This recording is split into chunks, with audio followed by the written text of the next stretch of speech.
Esta es la predicación correspondiente al domingo 1 de octubre de 2023 de la Iglesia Cristiana Cristo Viene de Algeciras. En esta mañana el pasaje de referencia está en el libro del Éxodo, capítulo 3, versículos 1 al 15. Semana pasada veíamos un episodio de la narrativa de Jacob, aunque abrimos un poco el foco para comprender bien ese episodio concreto. eh, y hoy nos encontramos en el punto narrativo en el que la familia de Jacob ya ha crecido y ha llegado a convertirse en un pueblo refugiado en Egipto. De refugiados pasaron a esclavos y siervos del faraón egipcio, como leemos en el capítulo 2, versículos 23 al 25 del Éxodo, que dice: pasado mucho tiempo, el rey de Egipto murió, pero los israelitas seguían esclavizados, quejándose y lamentándose. Desde la esclavitud, sus gritos de dolor llegaron hasta Dios, que oyendo su gemido, se acordó de la alianza que había hecho con Abraham, Isaac y Jacob, y viendo a los israelitas, tuvo conocimiento del trance por el que estaban pasando. Visto desde aquí y mirando su propio futuro, los hijos de Israel podrían preguntarse qué pasaba con las promesas de Dios. ¿Se habría olvidado de ellas? ¿Llegaría a cumplirlas? ¿Qué pasaría con ellos en Egipto? Eh, por supuesto, en esta situación de esclavitud no parecía eh, poder vislumbrarse que las promesas que Dios había hecho a Abraham, a Isaac y a Jacob pudieran tener una continuidad y cumplirse. Pero esas preguntas también pueden acompañarse a otras más genéricas, pero no por ello menos importantes. ¿Qué pasa con las injusticias del mundo? ¿Dios se acuerda de aquellos que sufren? ¿El mundo está condenado a una serie interminable de opresores y oprimidos? En definitiva, ¿en qué Dios creemos? ¿Nos revelará Dios quién es Él? Eh, Esa es la pregunta que siempre se hace al creyente, o que el creyente mismo se puede hacer. Eh, ¿Qué respuesta Dios tiene frente a aquellos que sufren? En este pasaje de hoy, Moisés experimenta la presencia de Dios por primera vez. Moisés se llegaría a convertir en el gran profeta de Israel, tal y como dice el capítulo 34 de Deuteronomio, con el que se cierra la Torá. Nunca más se levantó un profeta en Israel como Moisés, a quien el Señor conoció cara a cara. Nadie como él, por todas las señales y prodigios que el Señor le envió a hacer en tierra de Egipto, contra el faraón y contra sus siervos, y contra toda su tierra, y por el gran poder y los hechos grandiosos y terribles que Moisés hizo a la vista de todo Israel. De momento, nos encontramos al comienzo de la vocación del llamamiento de Moisés, que experimenta la revelación de Dios. Pero, ¿quién es este Dios que se revela en Moisés? Hemos dicho en semanas anteriores, a lo largo de toda la narrativa, el gran protagonista es Dios. Los personajes, Abraham, Isaac, Jacob, ahora Moisés, son personajes secundarios. El personaje principal que nos va desvelando la narrativa de la escritura es Dios. ¿Quién es Dios? Moisés pregunta a Dios por su nombre y la respuesta parece un tanto ambigua. La podemos leer en capítulo 3, versículos 13 al 14, y que se ha convertido en paradigmática de quién es Dios. Dijo Moisés a Dios: si voy a los hijos de Israel y les digo, el Señor, el Dios de vuestros padres, me ha enviado a vosotros, me preguntarán, ¿cuál es su nombre? Entonces, ¿qué les responderé? Dios respondió a Moisés: yo soy el que soy. Esta es una respuesta un tanto enigmática. Recordamos lo dicho en las semanas anteriores: la cultura del mundo antiguo, conocer el nombre equivale a conocer la esencia de la persona. El nombre nos decía quién era aquella persona, pero también de qué clan, de qué familia procedía. Muchas veces el nombre estaba identificado como hijo de, no había apellidos. ¿Mm? Por lo tanto, la filiación a la familia era el apellido. el equivalente a nuestro apellido, eh, que no en vano, pues nuestros apellidos son evolución de lugares, familias, eventos, acontecimientos, profesiones. Ocurre también en el mundo antiguo. Eh, por todo ello, es frecuente encontrar en el texto bíblico el cambio de nombre. Eh, ya decíamos la semana pasada, puede cambiar el nombre quien tiene la autoridad para ello. ¿Vale? Por lo tanto, alguien que está bajo la autoridad de otra persona o que acepta la autoridad de otra persona puede ser objeto de cambio de nombre, pero no al contrario. Por lo tanto, que Dios cambie el nombre a un personaje de la Biblia implica que Dios tiene esa autoridad para hacerlo y la persona que recibe el cambio de nombre acepta dicha autoridad. Pero también representa un cambio en la persona, también lo veíamos la semana pasada con Jacob. El nombre de Jacob Israel representa un cambio, una transformación de esa persona, de su carácter en relación al encuentro con Dios. Moisés, por tanto, al preguntar por el nombre de Dios, quiere conocer quién es Dios. ¿Quién es este Dios que se está mostrando, que se está revelando en este encuentro con Moisés? La respuesta, yo soy el que soy, parece abstracta o simplemente parece una evasiva, con una respuesta un tanto ambigua. El nombre de Dios en hebreo, Yahvé, realmente no se sabe exactamente cómo se pronunciaba. Hay que recordar que en el mundo antiguo solamente existen consonantes y que los sonidos del hebreo antiguo pues no se conocen a ciencia cierta. Por lo tanto, se estima que podría ser la transliteración, pues Yahvé, Yahweh, o algo similar. Ese verbo, las raíces del verbo, está relacionado con el verbo ser o existir, lo cual ya en sí mismo es paradigmático para referirse al nombre de Dios. Pero en el hebreo, eh, si nosotros pensando en español, pensamos en ser, estamos con nuestra influencia de la filosofía griega, pensamos en la esencia de algo, pero desde un punto de vista probablemente estático, inmóvil. Sin embargo, en hebreo se transmite una acción dinámica, que lo podemos traducir como ser o existir, pero no con una notación estática, sino dinámica, es decir, ser para o ser con. Esto es muy interesante. El Dios que se revela en la Biblia es el Dios que es para o que es con. Eh, por eso es muy significativo cómo el resto del pasaje nos habla de Dios. El Dios que se da a conocer en la Biblia no es un Dios abstracto, impersonal, allí lejos en los cielos, que nada tiene que ver con el ser humano, sino todo lo contrario. Es un Dios en permanente relación. Es ser para y ser con. Cuando le hemos leído en los versículos 4 al 6 del capítulo 3, cuando el Señor vio que él iba a mirar, lo llamó de medio de la zarza. Moisés, Moisés. Aquí estoy, respondió él. Dios le dijo, no te acerques, quita el calzado de tus pies, porque el lugar en que tú estás, tierra santa es. Y añadió, yo soy el Dios de tu padre, el Dios de Abraham, el Dios de Isaac y el Dios de Jacob. Dios se presenta como el Dios de aquellos que habían sido los depositarios de la promesa de Dios, Abraham, Isaac y Jacob.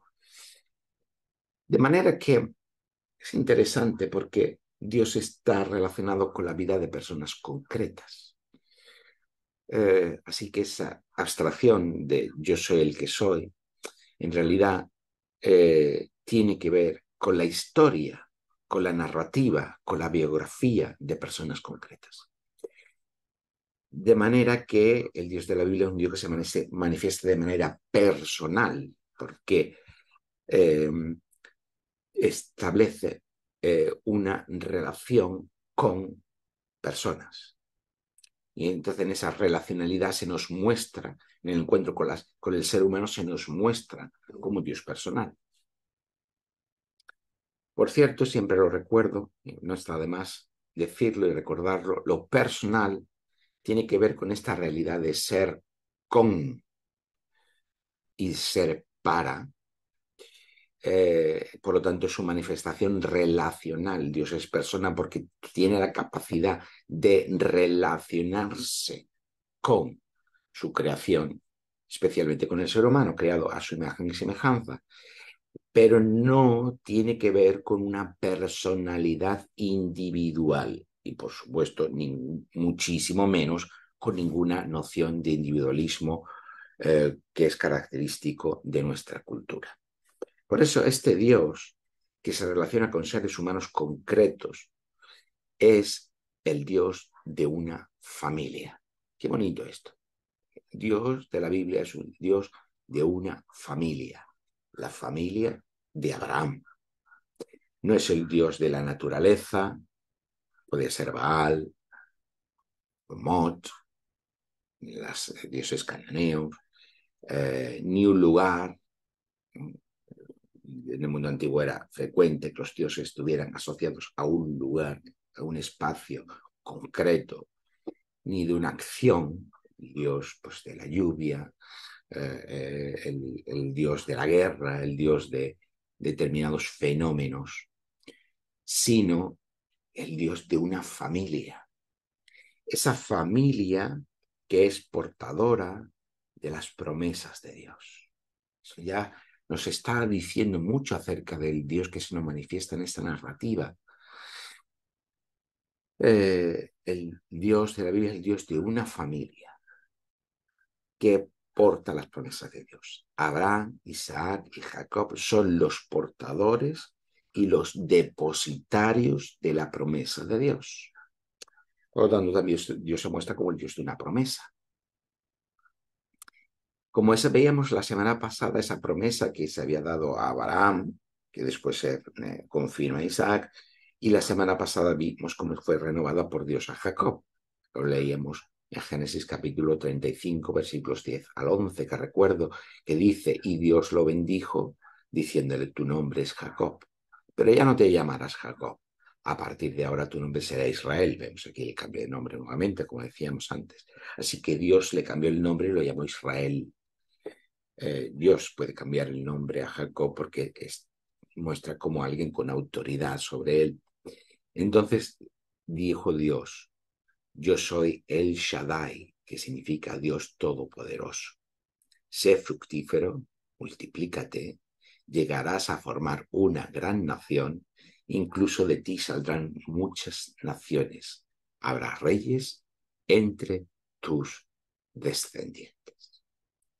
Dios es un Dios personal porque se relaciona con los seres humanos, pero además porque es fiel a la promesa dada, porque es un Dios de la promesa. De manera que se compromete a llevar dicha promesa a su cumplimiento. Pero por ello mismo, este Dios, ser con Abraham, Isaac y Jacob, es también un ser para. Versículos 7 y 8, la primera parte del 8. El Señor continuó diciendo, bien he visto la angustiosa situación de mi pueblo en Egipto. He escuchado los gritos de dolor que le causan sus opresores y conozco sus calamidades.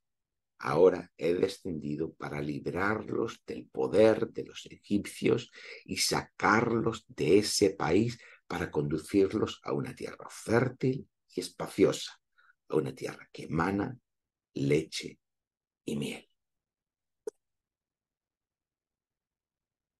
Por tanto, Dios es ser para. Dios no es solo ser con la familia de Abraham, sino que es ser para la salvación de esa familia. convertida ahora en un pueblo de esclavos y de refugiados. Además, el texto nos dice,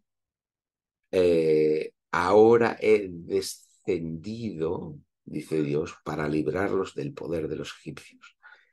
El Dios personal, ser con y ser para de la Biblia, es el Dios que viene a nosotros. El Dios cuya presencia habita entre su pueblo, y que por tanto es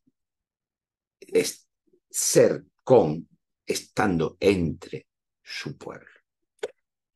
La salvación que Dios nos trae no es una salvación abstracta, sino que es una salvación encarnada. No solo porque está encarnada en la persona de Jesús, el Hijo de Dios, sino porque afecta a realidades humanas y de la creación. La salvación de Dios es una salvación integral, no es una salvación parcial, solo de una parte del ser humano como el alma o el espíritu, sino que también es una salvación de los poderes que gobiernan el mundo. ¿Y cuáles son los poderes que gobiernan el mundo? El pecado, el mal y la muerte. Dios es ser para su pueblo que sufre a causa de sus opresores. Por tanto, Dios reivindica a su pueblo como un pueblo de esclavos. La salvación de Dios también supone el paso de la esclavitud a la libertad y, por tanto, de todas las opresiones sociopolíticas y económicas. Por eso no olvidemos que Dios está en contra de toda estructura humana, social, cultural, política, económica, incluso de nuestro mundo globalizado, incluso de nuestro mundo democrático, que encarne el mal y el pecado en la forma de la esclavitud de las personas, comunidades y pueblos.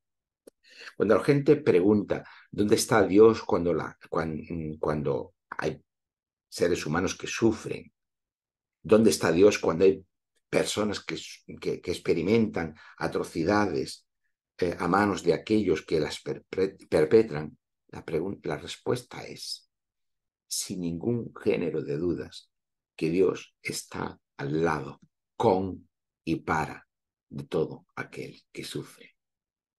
El dolor humano también es sujeto de la salvación de Dios, así como el poder del pecado y de la muerte.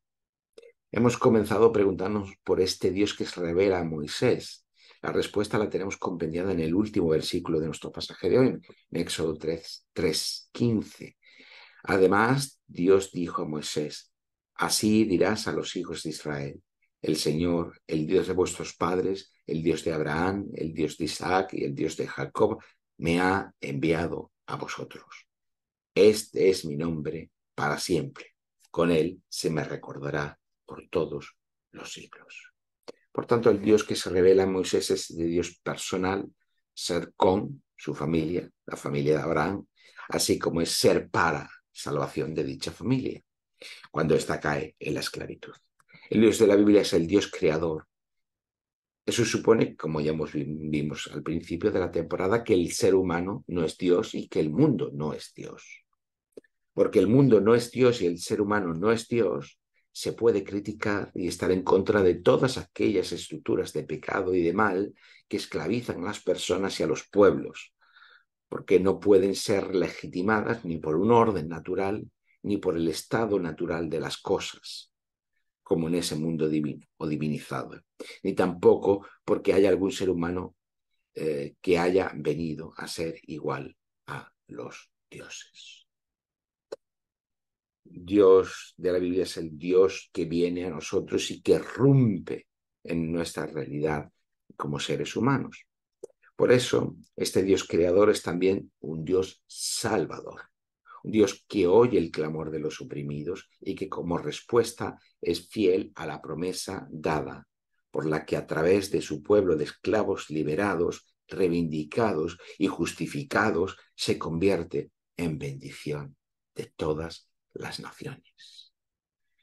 Porque ese es el propósito de ese pueblo liberado, ser de bendición a todas las naciones y medio por el cual se dé a conocer la revelación de este Dios, del ser con y ser para este pueblo de esclavos.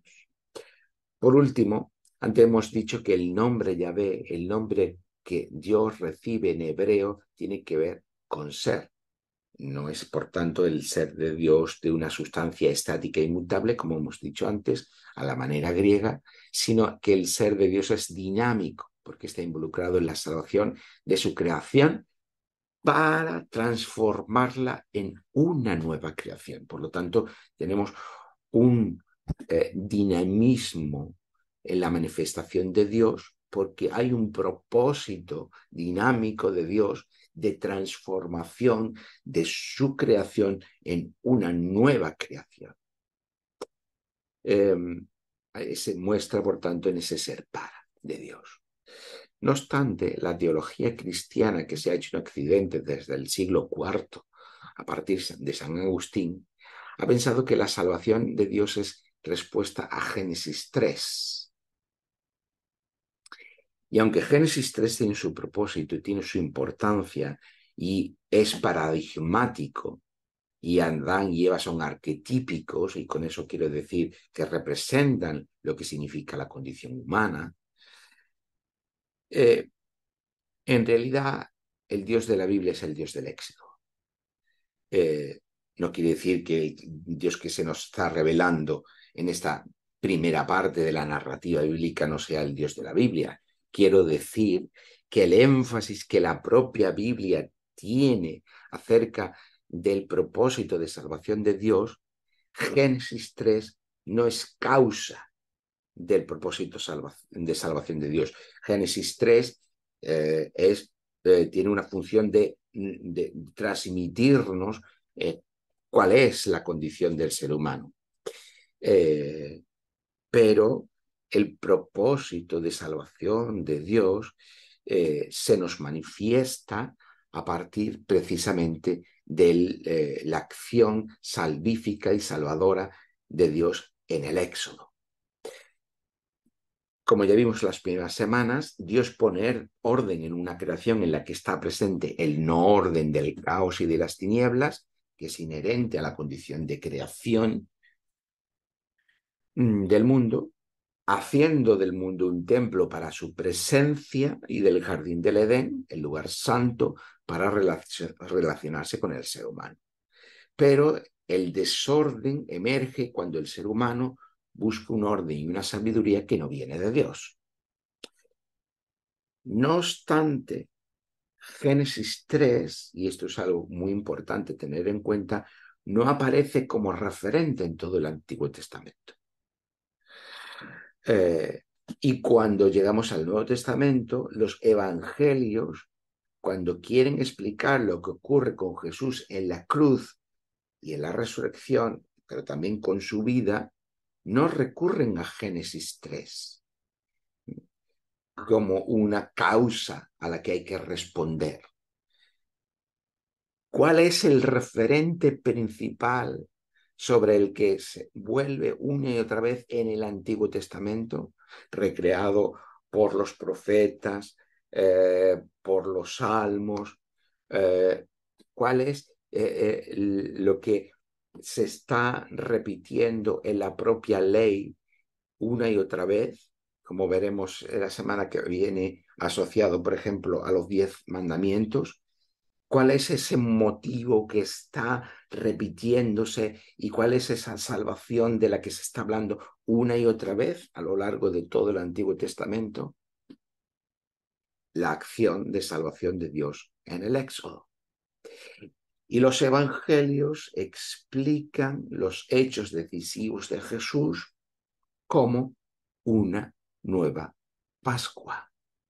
La razón es que el Éxodo y la Pascua, como fiesta del Éxodo y como narrativa del Éxodo, representa la gran acción de liberación de Dios en favor de su pueblo contra las fuerzas del caos y de las tinieblas que representa Egipto.